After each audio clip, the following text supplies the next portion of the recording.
नमस्कार दोस्तों, electromagnet channel में आप लोगों का एक बार फिर से स्वागत है। दोस्तों, हम लोगों का यूपी पॉलिटेक्निक का सेकंड सेमेस्टर का सब्जेक्ट बेसिक इलेक्ट्रिकल इंजीनियरिंग का लेक्चर सीरीज चल रहा था, जिसमें कल हम लोगों ने पढ़ लिया था कल के लेक्चर में कि प्रत्यावर्ती राशियों का फेज या कला। यहाँ तक हम लोग पढ़ चुके थे कि फेज या कला का क्या होता है। आज हम लोग पढ़ेंगे प्रत्यावर्ती राशियों के बीच कलांतर, जिसको इंग्लिश में बोलते हैं phase difference between AC quantities. तो आइए देखते हैं। यहाँ पर एक फिगर दिया हुआ है, पहले इस फिगर को समझ लेते हैं। ये एक मैग्नेटिक क्षेत्र है, चुंबकीय क्षेत्र, जिसमें दो कॉइल्स, जिसमें एक कॉइल्स ए बी और दूसरा है सी डी। दो कॉइल्स अल्फा कोण पर रखे हुए हैं। अल्फा कोण पर रखे होगा। यदि इन्हें जो है एक नियत कोणीय वेग ओमेगा से इस चुंबकीय क्षेत्र में घुमाया जाए, एंटी क्लॉकवाइज दिशा में घुमाया जाए, तो इसमें इलेक्ट्रोमैग्नेटिक इंडक्शन के कारण जो है विद्युत वाहक बल प्रेरित होगा। और दोनों में ही प्रेरित होगा, और दोनों की स्थितियां अलग अलग हैं। तो इनमें जो है जो प्रत्यावर्ती धारा उत्पन्न होगी, उनके मान जो है अलग अलग समय पर अपने अधिकतम मान को पहुंचेंगे।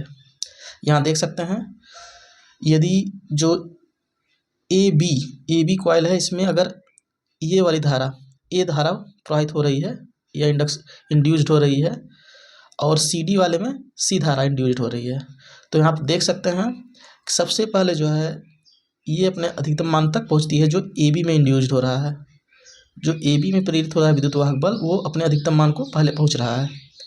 और इसके अल्फा कोण बाद जो है सी डी में जो इंड्यूस्ड ईएमएफ है वो अपने अधिकतम मान को पहुंच रहा है। और दोनों के बीच में देखिए ये इतना अल्फा गैप है। ये यहाँ 0 से स्टार्ट होता है और ये भी 0 से स्टार्ट होता है, लेकिन अल्फा एंगल के बाद। तो प्रत्यावर्ती राशियों के बीच कलांतर क्या होता है, इसको हम लोग समझ लेते हैं। यहाँ पर थ्योरी में लिखा हुआ है, दो प्रत्यावर्ती राशियों के बीच कलांतर उपरोक्त चित्र से समझ सकते हैं। यदि दो कुंडलियों ए बी और सी डी जो एक दूसरे से अल्फा कोण पर स्थित हैं को एक समान चुंबकीय क्षेत्र में घुमाया जाए, तो माना कुंडली ए बी में ए तथा सी डी में सी विद्युत वाहक बल प्रेरित होता है। यहाँ पर मैंने यही चीज़ बोला था कि ए बी में जो है अगर ए विद्युत वाहक बल प्रेरित हो और सी डी में जो है सी विद्युत वाहक बल प्रेरित हो, तो क्या होता है,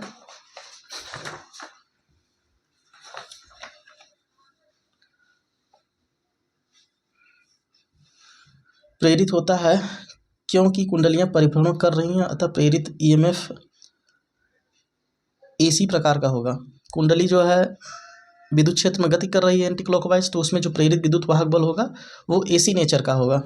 इसमें से ए बी कुंडली में प्रेरित ईएमएफ ए का अधिकतम मान सी डी कुंडली में प्रेरित ईएमएफ सी के अधिकतम मान से पहले प्राप्त होता है। जो ए बी कुंडली में प्रेरित विद्युत वाहक बल था वो पहले अपने अधिकतम मान को पहुंच जाता था, और सी डी में जो प्रेरित हुआ था वो अल्फा एंगल बाद जो है वहाँ पर जो अपने अधिकतम मान था वहाँ पहुँच रहा था। कुंडली ए बी के अधिकतम मान पहुँचने तथा कुंडली सी डी के अधिकतम मान पहुँचने में कोण या समय के रूप में जितना अंतर होता है वही इन दोनों राशियों के बीच कलांतर होगा। चित्र में कलांतर अल्फा है। देखिए, कलांतर को दो रूप से हम लोग प्रदर्शित कर सकते हैं, पहला टाइम के रूप में और दूसरा एंगल के रूप में। तो यहाँ हम लोग एंगल के रूप में देख रहे हैं, दोनों के बीच जो है कलांतर क्या है, अल्फा है, क्योंकि जो है पहली विद्युत वाहक बल ए जो अपने अधिकतम मान तक पहले पहुंच रहा, इसके पश्चात जो है सी वाला अपने अधिकतम मान पर पहुंच रहा। इन दोनों अधिकतम मानों के बीच जो कलांतर है वो अल्फा है। तो इस तरीके से हम लोग कलांतर को डिफाइन करते हैं।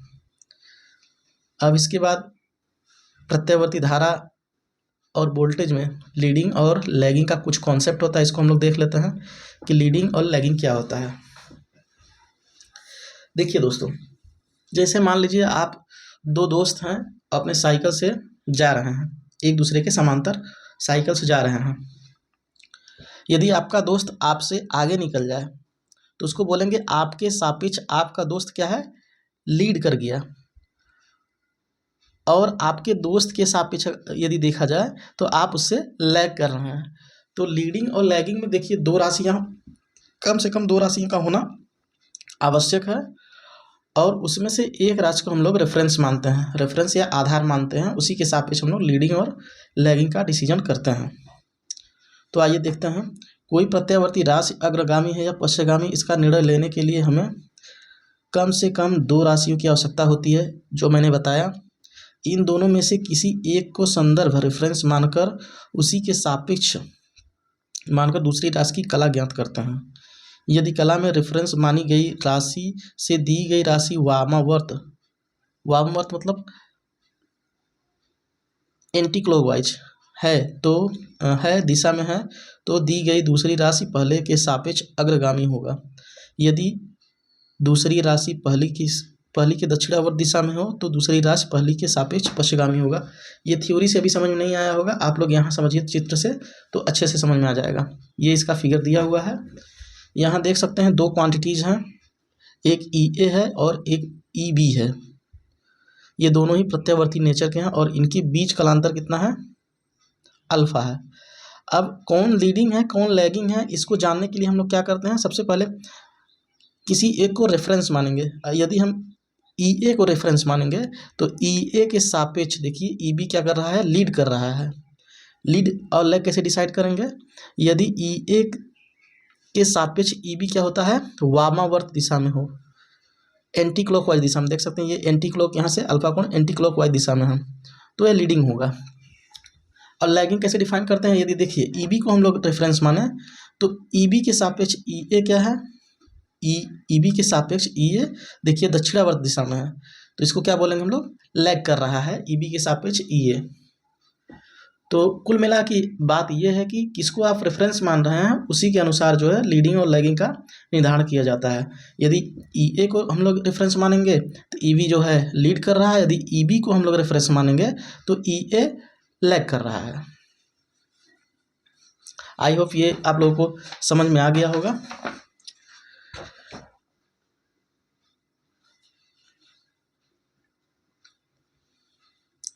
यही बात यहाँ पर लिखा हुआ है, इसको आप लोग लिख लीजिएगा।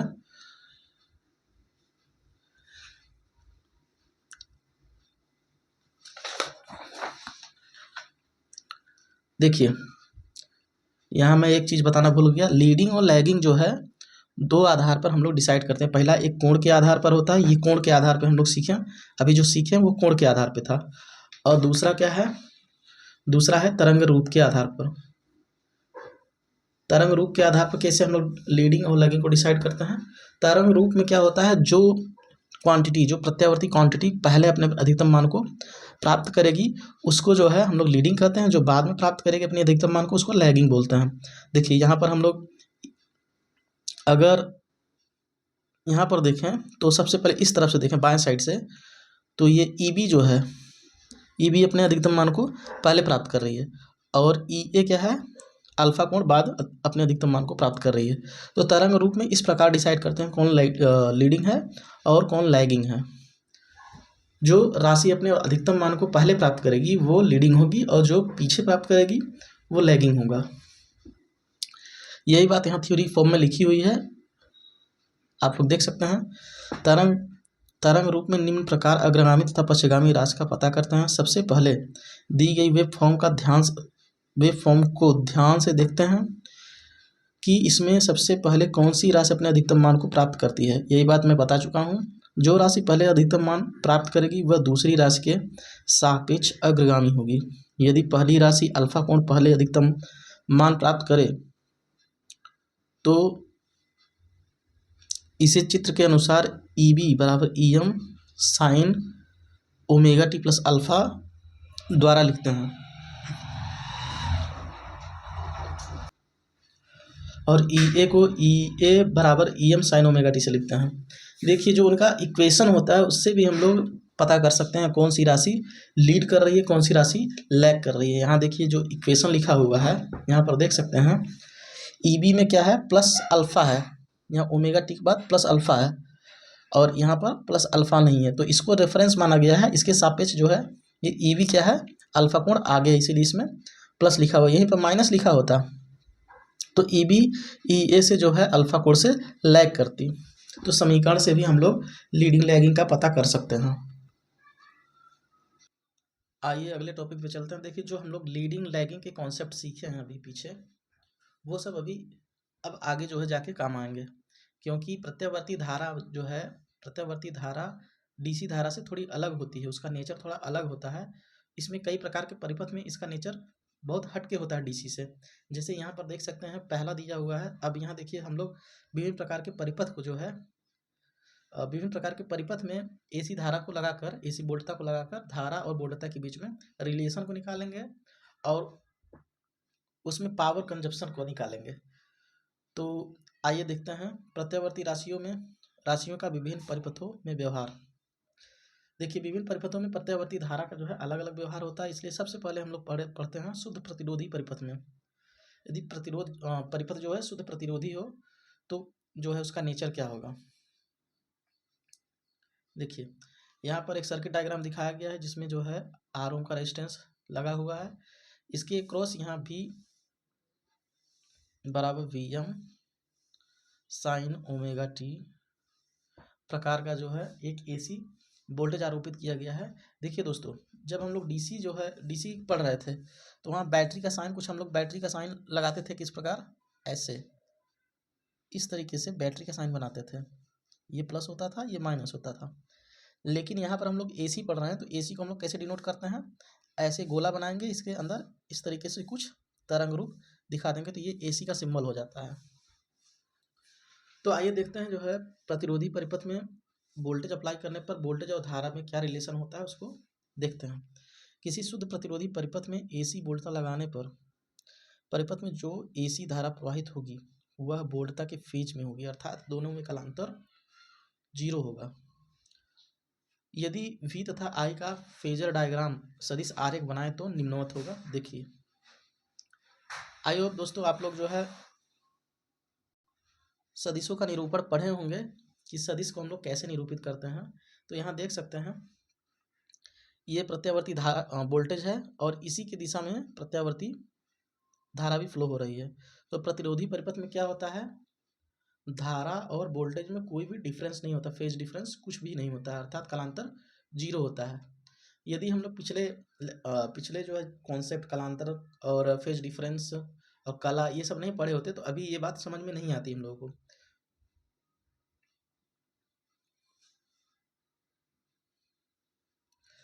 यहाँ देख सकते हैं ये वेव फॉर्म दिखाया हुआ है। यदि ये वोल्टेज का वेव फॉर्म है, देख सकते हैं V बराबर वीएम साइन ओमेगा टी या साइन थीटा, यहाँ I बराबर आई एम साइन थीटा, ये धारा का वेव फॉर्म है। तो आप देख सकते हैं जैसे धारा शुरू हो रही है वैसे ही जैसे वोल्टेज शुरू हो रहा है 0 से, वैसे ही करंट भी शुरू हो रहा है 0 से। जब वोल्टेज अपने अधिकतम मान को पहुंचता है तो धारा भी अपने अधिकतम मान को पहुंचती है। जब वोल्टेज 0 पहुंच जाता है तो धारा भी 0 हो जाती है, और जब वोल्टेज अपने ऋणात्मक मान की तरफ बढ़ता है तो धारा भी अपने ऋणात्मक मान की तरफ बढ़ रहा है। इससे पता चलता है कि प्रतिरोधी परिपथ में क्या होता है, एसी में वोल्टेज और धारा के बीच कालांतर 0 होता है। तो शुद्ध प्रतिरोधी परिपथ में शक्ति को हम लोग देख लेते हैं कि शुद्ध प्रतिरोधी परिपथ में शक्ति क्या होता है।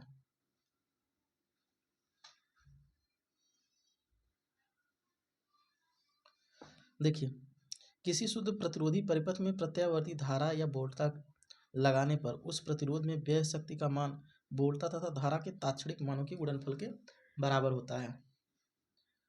तात्क्षणिक मान क्या होते हैं, V और I होते हैं, जिसको V बराबर वीएम साइन ओमेगा टी और I बराबर आई एम साइन ओमेगा टी लिखते हैं।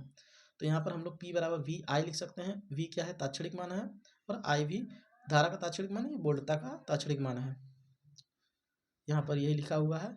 लेकिन हम तात्क्षणिक मान ज्ञात नहीं कर सकते हैं क्योंकि यह हर समय बदलता रहता है। देखिए दोस्तों क्या होता है, प्रत्यावर्ती धारा में जो है तात्क्षणिक मान हर समय, पहले सेकंड कुछ और रहेगा, दूसरे सेकंड, मतलब प्रत्येक समय जो है उसका मान बदलते रहता है। तो हम लोग प्रत्यावर्ती धारा तात्क्षणिक मान तो प्राप्त नहीं कर सकते हैं। और जो हमारे पास वोल्ट मीटर और अमीटर होता है, जो वोल्ट मीटर और अमीटर होता है जिससे हम लोग प्रत्यावर्ती धारा को नापते हैं, वो भी हमारे आरएमएस मान को नापते हैं, प्रत्यावर्ती धारा के आरएमएस मान को ही नापते हैं। तो यहाँ ताक्षणिक मान को हम लोग थोड़ा सा कन्वर्ट करके आरएमएस मान के रूप में देखते हैं, कैसे लिखेंगे। आइए देखिए, यहाँ पर आप देख सकते हैं P बराबर वी आई, वही लिखा हुआ ताक्षणिक मान के पदों में।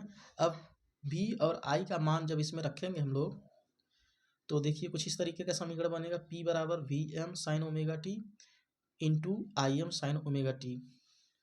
चूँकि V तथा I का मान रखने पर V और I का मान यही होता है, इसको हम लोग रख दिए। और थीटा बराबर ओमेगा टी होता है, तो यहाँ ओमेगा टी रख दिए या थीटा रख दिए। दोनों ही एक चीज़ है, चाहे इसको लिख लीजिए चाहे इसको लिख लीजिए, थीटा भी सही है ओमेगा टी भी सही है। अब इसके बाद देखिए, ये वी एम और आई एम को एक जगह कर लेते हैं, और साइन थीटा या साइन ओमेगा टी एक जगह रखेंगे, तो साइन स्क्वायर थीटा हो जाएगा। अब साइन स्क्वायर थीटा का मान हम लोग जानते हैं कि कॉस 2 थीटा बराबर होता है 1 माइनस 2 साइन स्क्वायर थीटा। तो यहाँ से जो है हम लोग साइन स्क्वायर थीटा का मान निकालेंगे, तो ये हमको मिलेगा 1 माइनस कोस 2 थीटा अपन 2। इसको यहाँ रखेंगे और इसका इसमें गुणा करेंगे, तो हमको क्या मिल जाएगा 1/2 वी एम आई एम। इसके बाद माइनस इसमें गुणा करेंगे तो 1/2 और V M I M cos 2 theta, इतना हमको मिल जाएगा। तो यहाँ हम लोग P का मान प्राप्त कर चुके हैं मैक्सिमम मान के पदों में।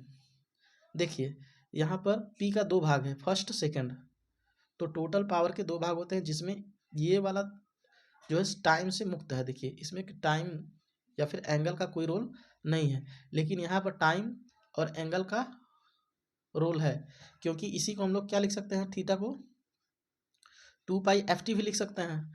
तो वहाँ ft समय आ रहा है, तो ये जो है समय पर डिपेंड करता है, और इसका एवरेज मान क्या होता है, 0 होता है।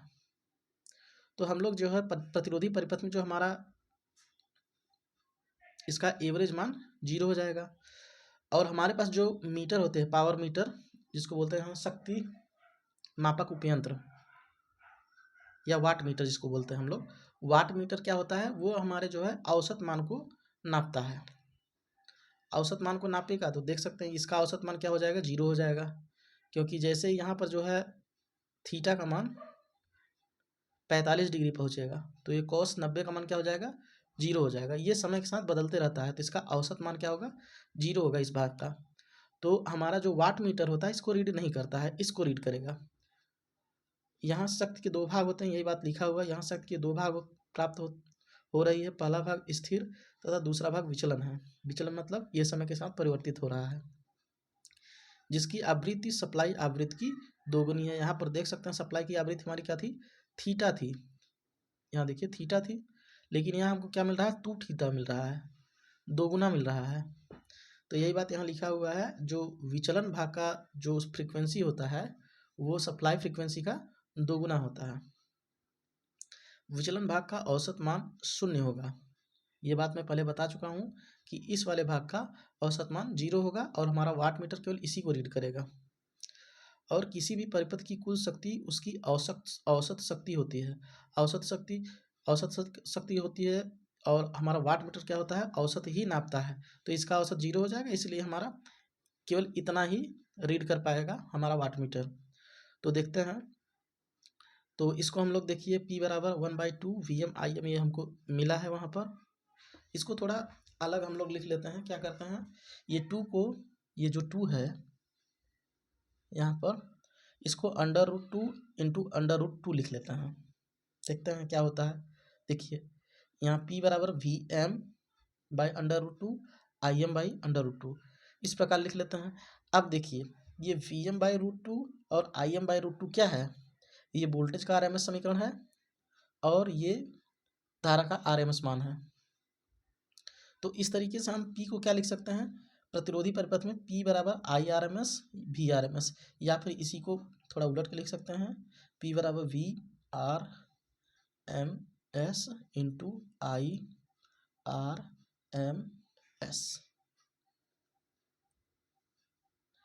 तो इस तरीके से जो है हम लोग प्रतिरोधी परिपथ में धारा को ज्ञात करते हैं, और प्रतिरोधी परिपथ का धारा नहीं शक्ति को ज्ञात करते हैं, और प्रतिरोधी परिपथ में यही हमारी पावर है, यही हमारा पावर कंज्यूम होगा जो रेजिस्टेंस में कंज्यूम होगा। तो अगर ये वीडियो लेक्चर आप लोगों को समझ में आया है तो चैनल को लाइक करें, सब्सक्राइब करें। धन्यवाद।